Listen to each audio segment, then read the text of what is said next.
انا ما اريد اناشد هسه على الزواج حاليا، ما مو بالي مو يم الذكاء الاصطناعي. يلا تقول شنو ايوه ناشد على الزواج. شنو الزواج؟ اريد المريه زينه. بس قبل شوي قلت ما اريد الزواج. لا غير مريه زينه. اريد شلون؟ يعني يكون عيونها خضر. ها عيونها خضر. شوي يكون احلى مني. اي لا ايش فيك انت ما شاء الله والله حلو اسمراني ودمك يلعب. اي بس انا اريد احلى مني. يابا يريد مرة عيونها خضر. ايوه بعد اي احلى منه. اي عيونها خضر وكون وعدها سويره. انا ما اقدر امشي مشي. ايش عندها؟ سويره. عندها سيارة ما يقدر يمشي. بعد هو يريدها كاملة مكملة.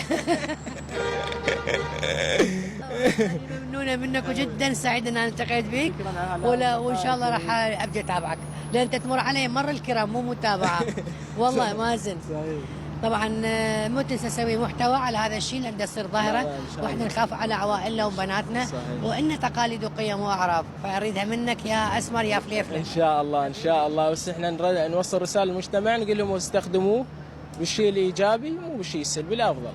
لان عندك اطفال وعندك يعني بدال مثل ما يشوفه انت تنشره تشوفه الاطفال يشوفه ابنك يشوفه اخوك وتخدش المجتمع فاستخدمه بالشيء الايجابي. ممنونه منك مازن. اهلا وسهلا. اهلا وسهلا.